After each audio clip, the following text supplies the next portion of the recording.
And Bobby, this is good, but I just want you to speak from your heart, which is what I'm best at doing anyway. So, nevertheless, I went rogue a little bit and put together a few cards. I was diagnosed in 1984 with schizophrenia. I've come a long way. It has been a transformative experience. It's changed me tremendously. I consider myself to be somewhat fearless now. I mean, look at my tie. Look at this tie. In the psychiatric profession, this would be considered non-compliant.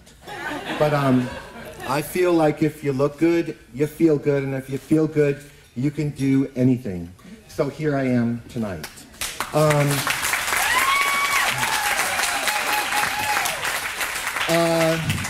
It was about 10 months ago when I met Chris, and we were doing a presentation together in the Valley, and we went out to Starbucks afterwards, and we had a lot of laughs. We hit it right off, and over this 10-month period, we've collaborated and talked at length and gotten to know each other as good friends, and we found out we were like-minded, and then I was very flattered when he named me vice president of such a wonderful and company and such a tremendous cause.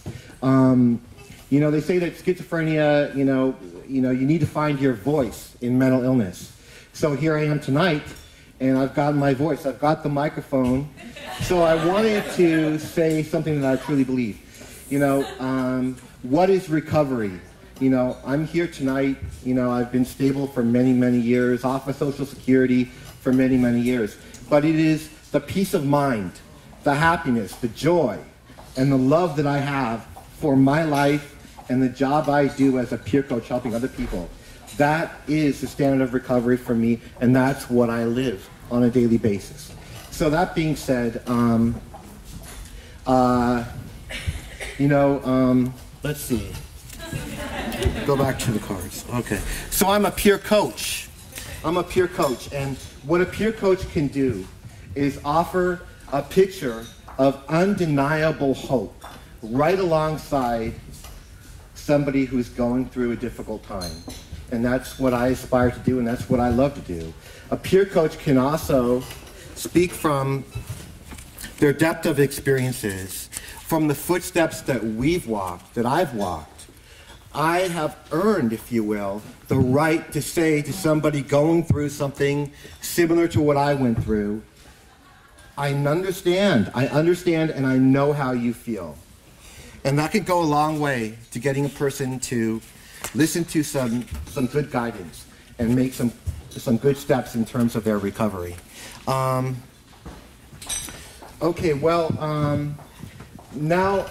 my recovery would never have happened without my mom, who's right here tonight. My mom,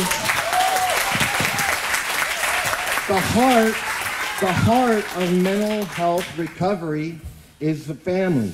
And my mom was one who would never give up hope. She went from doctor to doctor to doctor and heard all the Humpty Dumpty stories. Bob's taken a fall. We can't put him back together again. But she didn't buy it. She kept looking until she found somebody who would give a story, a little bit of picture that there was some hope for me. And it was her not giving up and her teaching me that particular value in life that kept me moving forward in a very difficult time. So, and then there's Pete Lynette. And Pete Lynette is the director of the Life Adjustment Team. And Pete Lynette is a man who we were fortunate to come across through my mom's searching.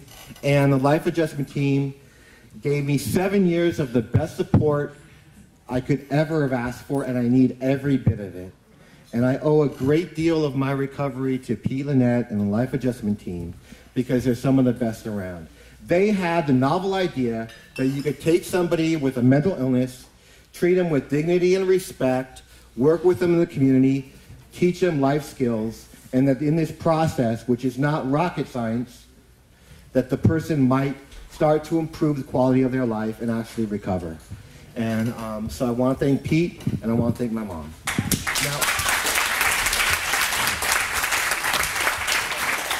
So now I want to introduce a special person to me who I've gotten to know through Recovery in Action.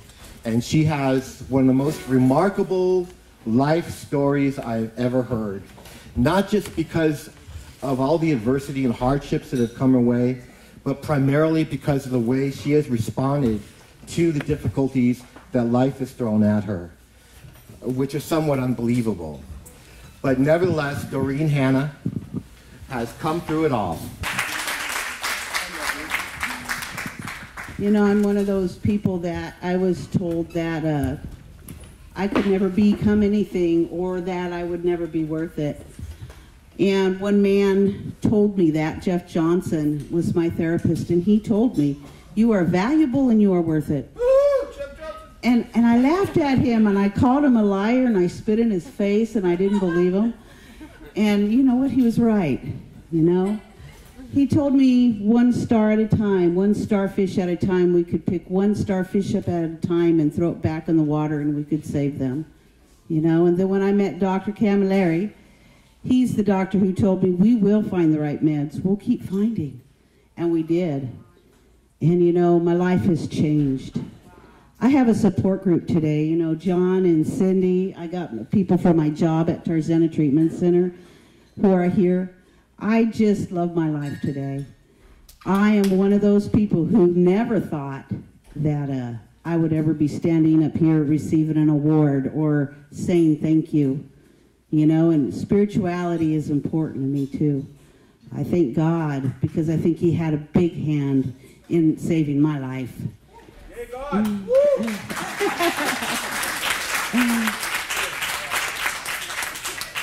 So today, I like to give back value and worth to other people.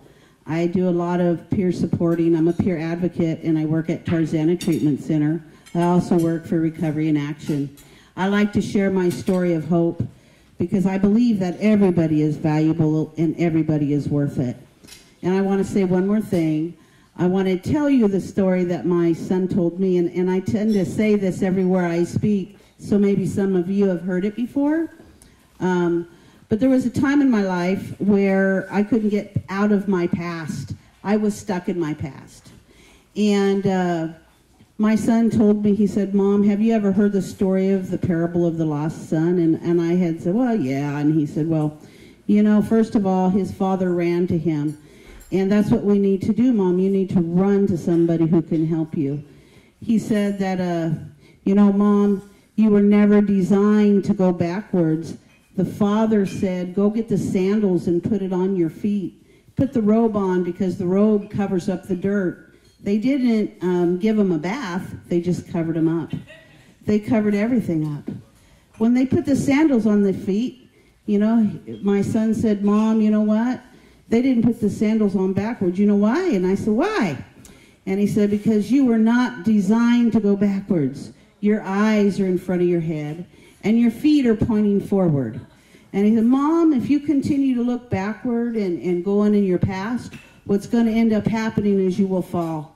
Anyone who walks backward will fall. So from that day forward, I decided that I would go forward, and I would never go backwards. And I haven't. Because I believe that I am valuable and I am worth everything that I am. And I just want to get that message out to everyone, no matter what their mental illness or what a diagnosis is. Because like I said, I was one of those people who said, Doreen, you know, you're a real bad schizophrenic and you will never make it. But here I stand today, and I want everyone to know they do have a life, and they can have a second chance, and they can work, and they can go to school, and they can do whatever they want to do. They can sing, and they can play music, and they can just be who they are. And I am so grateful for that. So I just want to thank, you know, and Recovery in Action is an amazing thing. I think that everyone should be a part of it. It's going to go far.